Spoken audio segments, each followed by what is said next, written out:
Anxiety has become one of the number one things that bring people into therapy. Most come in when it has become unbearable and it's negatively impacting their daily living, where they struggle in relationships, work, and overall functioning. Yeah. Many have been experiencing anxiety since they were kids and did not recognize and assumed this was a normal thing. Yeah. Like, they have no idea. Like, we're like, oh, you have to tap 10 times before you walk. That's anxiety. Yep. And You have like, to, oh. you check your door or check your oven 36 times. That's anxiety. Oh, well, I've always done that. It's amazing how people don't, because once we always do something. It's normal to them. It's very normal. Yes. The constant worry thoughts, assuming the worst, shaking, difficulty sleeping, compulsive behaviors, avoiding things, fear they're manifesting to somatic symptoms. The most common is the GI issues that cannot be explained by medical definitions. Other ones, dizzy, fainting spells, heart palpitations, a lot of somatic stuff that they will swear is a medical condition, but they've tested for everything. And they can't find anything. Zero. Then the doctor's like, this is anxiety. Yes. I do recommend that if you're having these symptoms that you do get it medically ruled out. You have to. Yeah. We're not going to assume anything. Ignore, make sure the medical doctors say there is no other cause. Now you can come to therapy. Yes, then you're ready for therapy. Yeah. And you're still going to deny it when you come in, probably. Like, nope. I'm sure this is coming. I'm going to go to a cardiac specialist in Boston. You're like, oh, you have at it, but this is probably anxiety. Yes. So a barrier in treatment is once you learn ways to manage to decrease the anxiety, then you get anxious about not being anxious. Because this has been your best friend. Like, your best friend, your enemy, it's always been with you. So when we take something away that's always been with you, it's an anxiety provoking. Yes. So it can get real uncomfortable not to have anxiety if you've always had it. This is when resistance they hurts. think I'm managing it well enough. It's okay. Like, it's still there. I'm managing it well enough. It's okay. So it's this weird push-pull. Yes. We call it ambivalence. It's like, I want to get better, but I also don't want to lose it. Like, what? Then what?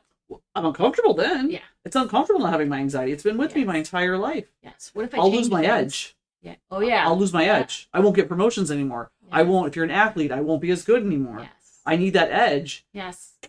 Well, we can do that in appropriate levels, but you might not be aware of what an appropriate level of anxiety. There's a real difference between normal anxiety that you're getting ready to get and give a public presentation. Totally. You have a little bit of nerves. Yep. If you're vomiting, collapsing, having a panic attack, okay. Dizziness, shaking, sweating, stomach ache. Yep. That's a little more than, hey, this is a normal bit of anxiety. Yeah, it's more than like a flutter in your stomach. And then once you get started, you're like, okay, I'm good. I got this. Right? Yeah. It is. There's such resistance. Like, I think a lot of times when people come, they want to get rid of the anxiety or reduce it. But then when we tell them what they do, they're like, it's a lot of work. Yeah, it's a lot of work. It's uncomfortable. Yes. It's not my norm. I got to get out of my norm. People with anxiety really live. Sometimes their routines are very important. Yeah. Yes. We're asking you to do some scary things. So today, that's what we're going to talk about: an anxiety detox. Welcome to Fit Mind Chats. Get comfortable. Join us in our virtual therapy office and get ready to gain insight into motivation that drives behaviors you don't understand. We're the owners of Fit Mind Cleveland, a mental health private practice in Cleveland, Ohio, with grounded therapists that are approachable and meet you where you're at in life. Place where you can see your strength and grow your greatness. I'm Sarah Delavella, a licensed independent social worker. And I'm Abby Speedy, an independently licensed clinical counselor. So we're talking about how do you cultivate calmness and stillness and detox from our anxiety. I think where we got to start is you have to be able to identify feelings. Mm-hmm. You have to understand you're feeling it. A lot of times I'd say that we have a desire to avoid feelings. Yes. We'll keep doing. Mm-hmm. And we don't even realize that the motivation of all that doing is, I don't want to feel. That's avoiding. Yes. When we're doing, usually it equals avoiding. And I'm an expert at it. Amen. Most of us are good. I'm super good. Yeah. And for other people, it might be like binge watching, playing insane hours of video games. Yes. That's another way we can avoid feeling things. Right. It also gives that dopamine rush. Oh, amen. So we can feel better. We feel better. Shopping, doom scrolling. I talk to people about this all the time. They're like, I just find myself I'm brain dead scrolling through things. I'm not doing anything. And I'm like, that's a really good indicator that I think you need to pause and ask yourself, what am I feeling? Mm-hmm. So we have all these behaviors that are organized around keeping us protected from feelings. But there's also the level of guilt Yes. people will have from spending hours on video games. Oh my God. Scrolling, It just makes things worse. binge watching. Yes. I will see shame in my office when someone's Yes. like, "Oh, what did you do this weekend?" I binge watch. Yes. I don't even know. Blah blah blah. And you're like, okay, but there's shame to it, like embarrassment, like I Yes. wasn't productive. Oh my God. The amount, I just had that conversation with someone. They're like, I love doing all these other things. And then I like feel exhausted by the things that I'm doing. Then the one thing I hate doing, household chores always comes up. I like, my house is a disaster. And I'm like, yeah, absolutely. So what, like sobriety too. Like Yes. I mean, a lot of times it's not just like scrolling. It's not just alcohol. It's not just substances. It is like, we as a culture don't like talking about our feelings. And we don't really like identifying them. A lot of times people are afraid to be calm and still. Yeah. I don't like being still. And don't you think people would say, I'm not afraid to be still. I just don't want to. Yeah. Like, that equals you're afraid to be still. Yeah. Like equal afraid to be still. Equal. You're not good at it. Why? Right? What is it that you're afraid to sit with? Right. I want to meet someone that is, hey, if you are good at being still, I want you to reply, find us somehow. Because I want you to come on this show because I want to know what that's like. Yes. How do you sit with your own feelings? So recently in therapy, and this gets to this identifying of your feelings. Yes. Okay. This gets to not like how we avoid. So I have this client. He ends up finding his parent after drinking and being possibly blacked out in a very compromising situation. Yeah. Okay. Very embarrassing. Very embarrassing situation. He is afraid to tell this parent how he found this person, his parent, right?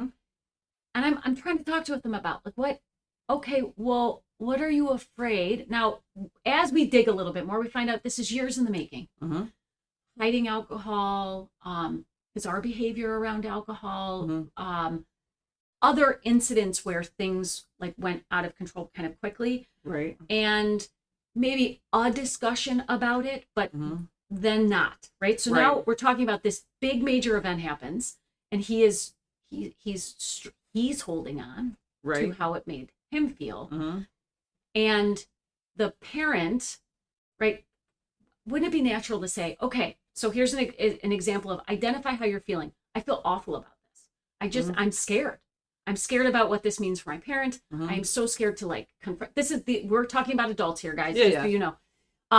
And I'm afraid, like, what does this mean for them? I don't want to lose them to alcoholism. I don't want them to die. They're clearly struggling more than I thought they were. That's what they're struggling with too. Yeah. Is that it's worse than what I thought. It's way worse than what I thought. So we start digging at like, okay, here's this thing. You have all these feelings. And the feelings are saying, I'm really uncomfortable with knowing this piece of information after having seen this thing go down in front of me. I'm hanging on. I don't feel good. I feel really upset, but I'm still not trying to problem solve it. Right. Okay. What can I do about it? And so I'm talking to, well, what about taking those feelings to your parent and saying this, do you know that this happened? And using the I feel, like, I felt worried. I felt scared. You're owning it. You're not saying, you're not attacking them. Nope. You're not aggressively going at them, but not blaming them. Right. I was really scared when I found you. Yes.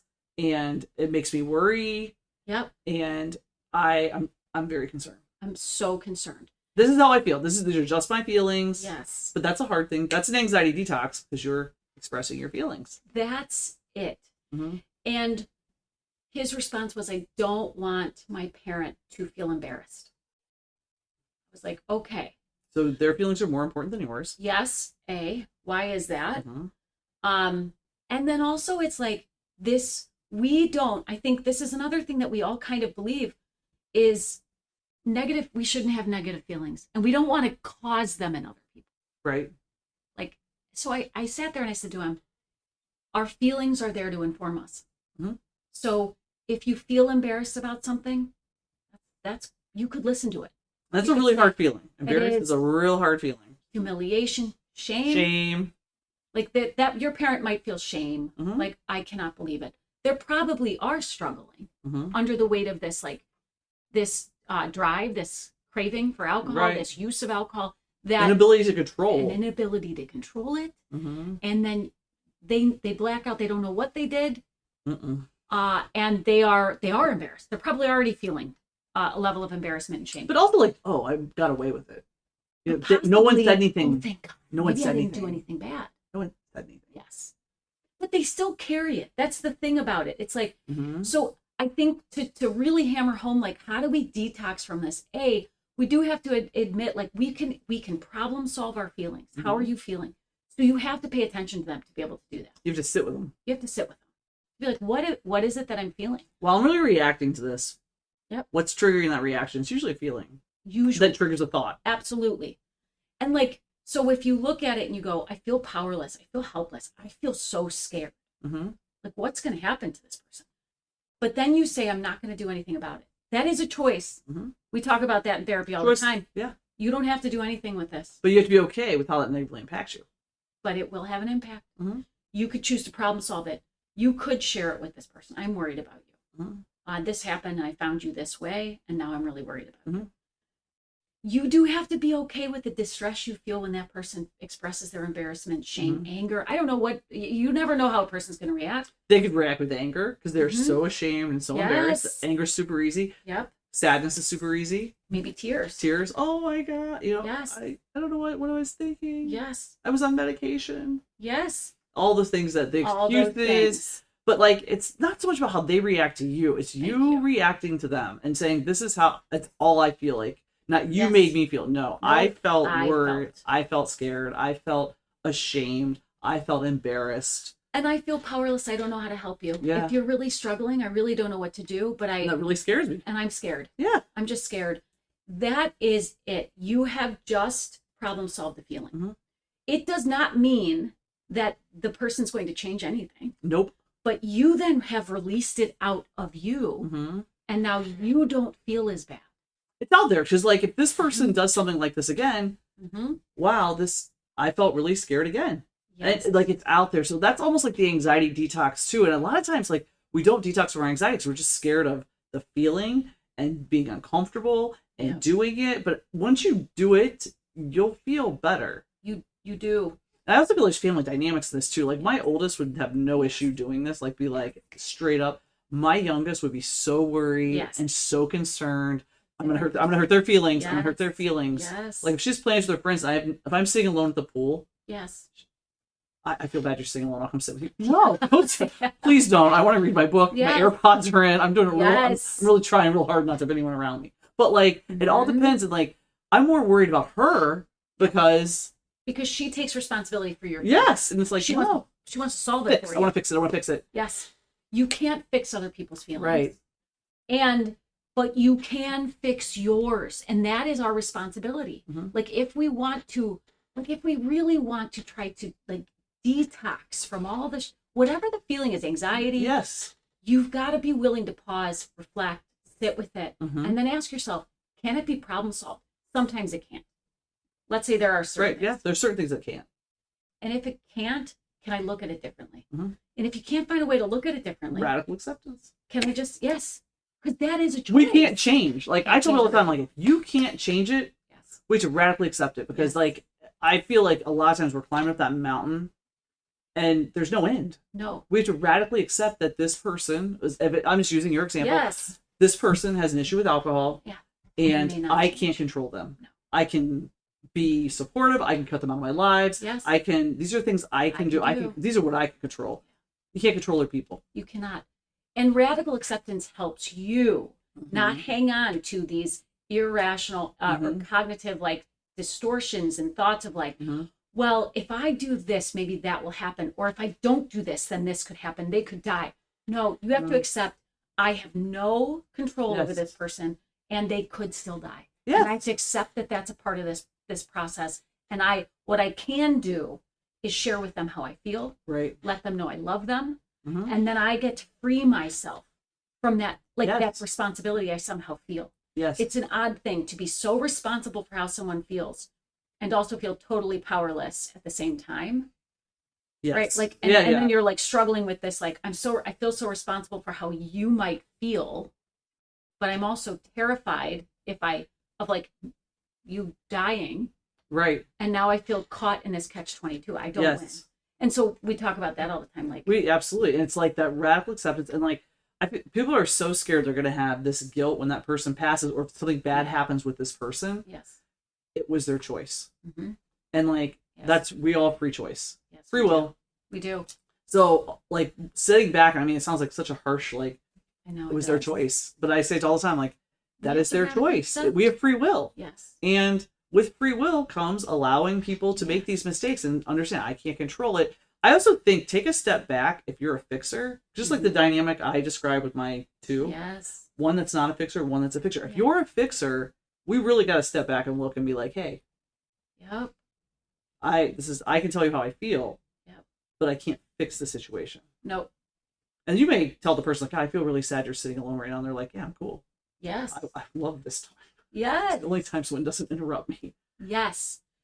That's the other thing, because that could The assumptions. help you detox is like, ask yourself, like, am I trying to solve everybody else's problems? So I'm so anxious about everything else. To avoid my own. To avoid my own stuff. Like, oh, I've got a lot of those.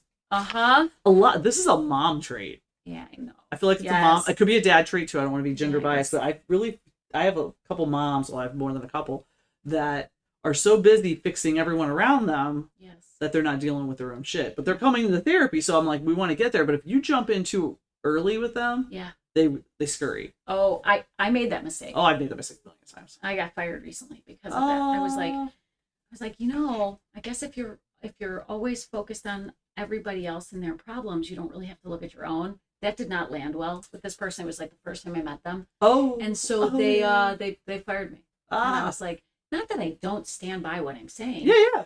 Dude, we're therapists. We like fix what we know what avoidance of our own issues looks like. That's what we do we like literally put our whole life into this career where we try to fix other people. Right. Guess what? It was a great venue for me to avoid my own shit. Yeah. But you can't get away from your own shit. You can't. It follows. Sticks with you. It stays with you. Yes. But yeah, I have a lot, and I'm chomping at the bit on one of them to like throw in that word, like, wow, all these people you're fixing. Yep.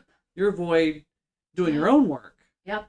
And are we projecting some of what we are feeling about ourselves onto others? And there's there's so many different avenues you can take. But when people come in with this anxiety, this is like part of that anxiety detox. That's the first one, is like expressing your feelings, using I statements, of course. You don't want to make anyone you want to own your stuff.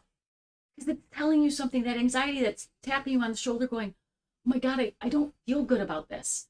And you're like, it might be saying, I got to listen to it and ask it, what does it want really? Mm-hmm. What does it want me to do? I mean, our feelings are informative if we can listen.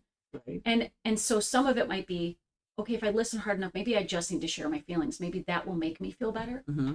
And you share it with no expectation of change. Nope. And then you go, well, that didn't really, if it doesn't really help, go back to the drawing board. Okay, right. So that wasn't it. Then do I need to radically accept? Do I need to say to myself, I don't have control? And is this something I cannot change? Yes. And if it's something you cannot change, I mean, there's lots of options. You can take that person out of your life. Yep. You can be a support to that person if it does, without it damaging who you are and what's going on in your life or causing you anxiety. So right now we're talking about the anxiety detox. Yes, we're trying to get rid of. Let's get rid of it. Like, remove, reduce, I guess, because I don't think we ever get rid, but reduce. Right. So in that realm too, I feel like the other piece of resistance that hits us is like when we give them interventions to calm the brain, because that's very scary. Once again, oh my gosh, I might have to sit with stillness and calmness. I don't know what that feels like. Very, very scary. So I think my number one, like most resistant that gets resisted the most is meditation. Oh my gosh, same. Oh, in grad school, I was like, yeah, it doesn't work. I mean, up and down. I can't be hypnotized. I can't meditate. That's really dumb. Yep. But when you define what meditation is, I think everyone, when I'm like, what do you think it is? Yeah. I have to sit and not think. It's impossible to sit and not think.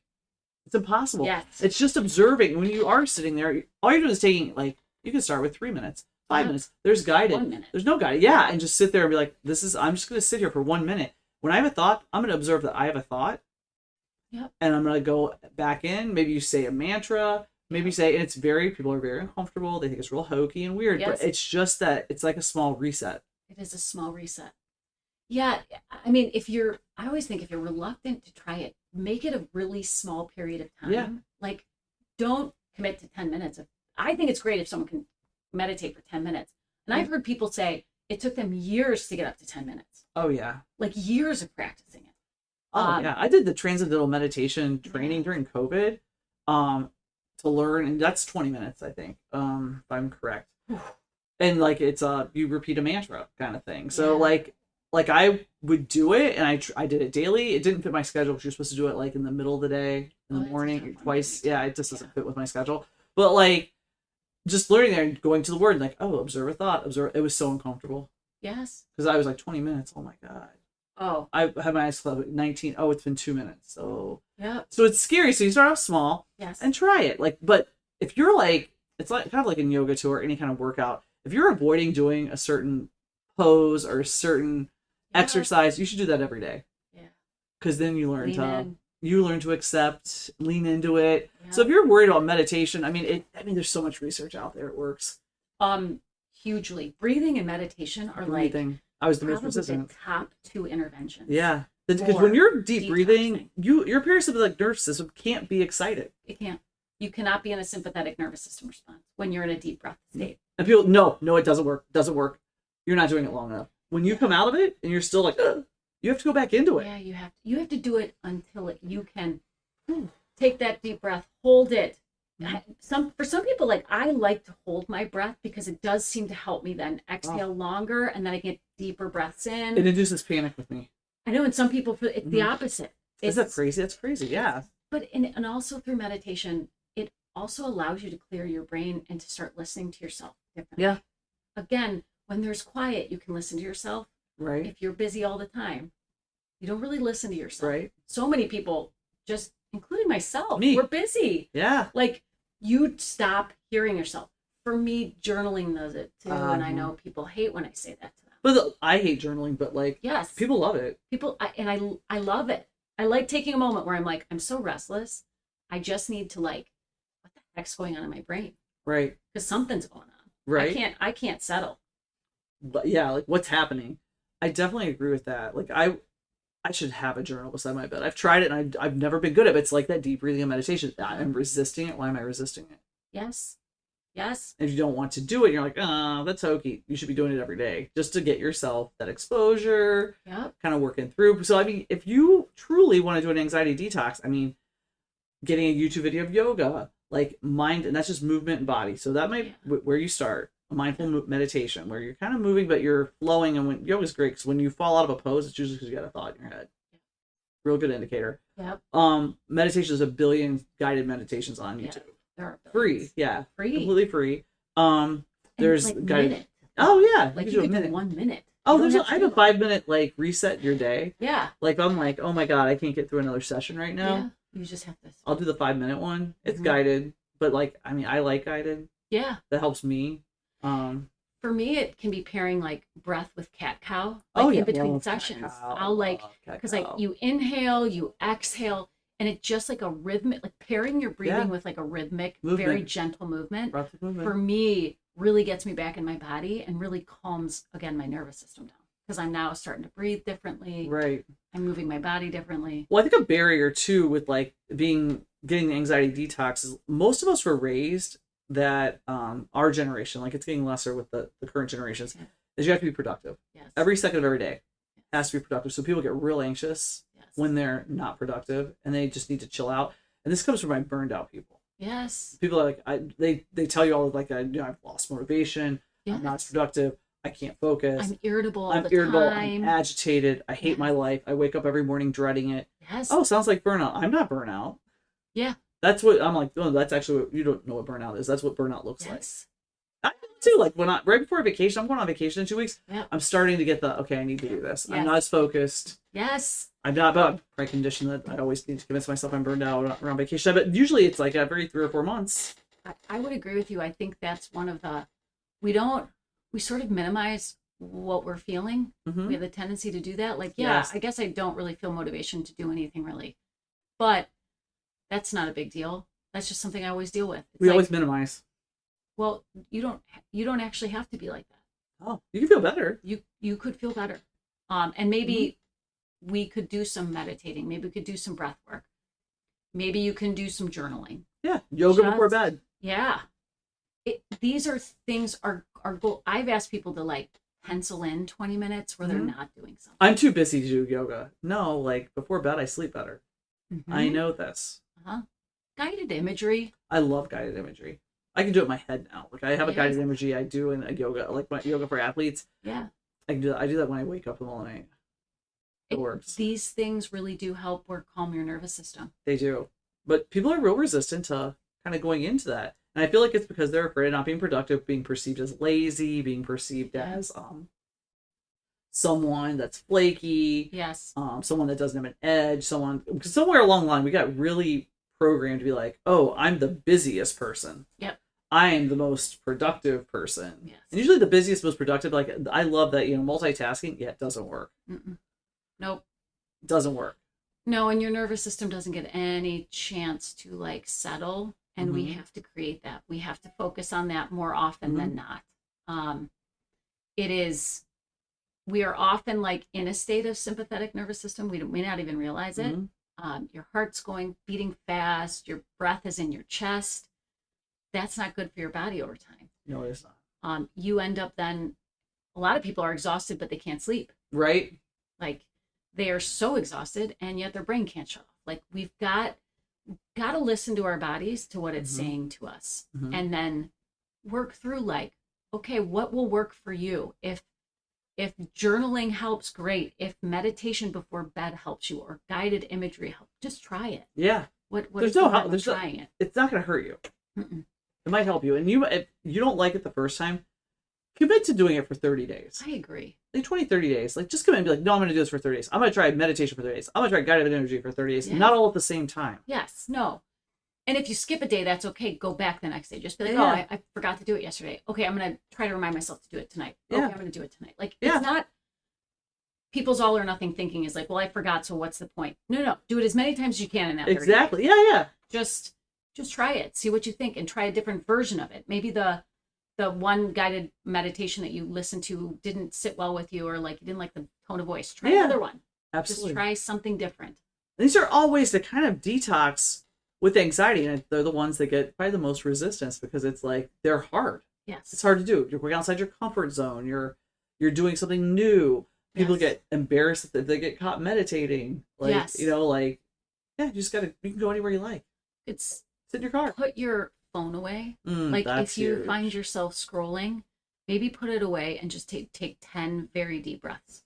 Yeah. Like I think we don't even realize that our brain is looking for something and we're just doing it very mindlessly. Yeah. Like, okay, so I start mindlessly scrolling instead of sitting and just going, yeah, I'm gonna take some deep breaths instead. Right. Like, let's replace some behavior. Because the scrolling it's called stimulation. Oh yeah. We're stimulate dopamine shooting. And then and maybe even like anxiety because you're going down doom scrolling. Like rabbit hole. Like now all of a sudden you've got all these like, you have an algorithm. Maybe you checked out one thing that looked really scary. Yeah. And then all of a sudden now everything related to that is coming up and now you're like anxious all the time. Right. I think that happens in therapy a lot. Like I'll like have a new concept and I'll Google it or look it up, and then all of a sudden all my social media feeds are that. Yeah. Yeah. Exactly. Like Deviant. Well, I used to work with sex offenders. Yes. And like I can't imagine now. Like my feed would be porn, I know. awful things. Sex offenders, like because all your sex offender cycle and like when you look stuff up. As soon as I look up start anxiety, then my whole Instagram feed is Same. like, dude. I'm like, oh my god, I'm at work. Yes. And look, I think we got to change that idea of it's a quick fix. There is no quick fix. Oh gosh, yeah. You know, there's no quick fix, and it's like being okay, not having like reducing your anxiety. Yeah. And when you're saying back, Small why am I so ways. resistant? Why am I afraid to let this go? Yeah. Yes. What is it doing for me? Yes. It's been my best friend for years. Like, Yes. it gives me an edge. All the things you tell yourself. Okay, maybe you can always get it back. Mm-hmm. Anxiety doesn't go away forever. Just because you're deep breathing or meditating doesn't mean anxiety's gone. Yeah. You decide, hey, I like having anxiety better. It'll come right back. Promise. Yeah. Once If you not, start I'll tell doing you it. something that's going to cause it. Like, Yes. I'll inflict it upon you. Yes. But it's so if you're like, no, I can't do this. Try it because your anxiety will be there when you get done. Mm-hmm. You can choose to bring it back in. Yep. So that is kind of what our anxiety detox, kind of a couple of our methods, I think, are. Identifying the feeling and saying I statements, problem solving it, bringing it out in the open. Yep. We're only as sick as our secrets. I love my favorite sayings. Mm-hmm. trying the meditation, the deep breathing, Yes. yoga. I get all the time, oh my God, I tried yoga. I hate it. I'm like, Yeah. well, what'd you try? There's like 89 different styles. Yes. We can Yes. we can do all different kinds. It looks very different. Yes. This is two others. Walking in the grass barefoot. Yes. I have Very clients of, no, I would never. I hate grass on my feet. Okay, well, you can walk on concrete. Like we want you to ground into the earth Yes. and being outside. I don't care what the temperature is. Like if it's really hot, it's gonna flip you That'll back. flip It could cause you a little anxiety. People like is heat-induced anxiety. Or I love winter when it's really cold. You're really anxious about something. Step into the freezing cold. It will. Yeah. It'll distract you. Cold is a really good thing. Grabbing an ice cube. Yeah. Mhm. So these are all kind of like ways. Some take more time than others, but like that's kind of like an anxiety detox. And if you're like listening to this and like, nah, none of that works. Yeah. Step away. Think, well, Try one. Try one. Yeah, try one. Try one. Or if you have one out there that you want or think is better than what we've mentioned, I love learning new ones. Me too. I feel like Me too. Yeah. I use the most research backed ones. Yep. So I'm not opposed Oh yeah. to trying some new cool Yes. stuff. Absolutely. Okay, guys, if you have a question or a topic that you want covered, follow us on Facebook, FitMind Cleveland, and message us. If you'd like to seek out therapy services, go to our website, FitMind Cleveland, and contact us. And we'd love to hear from you. Yeah. If you would please leave us a rating or review and share our podcast with family, friends, enemies, or anyone that needs it. We want to bring mental health access to all people who can benefit. Thanks. Thank you.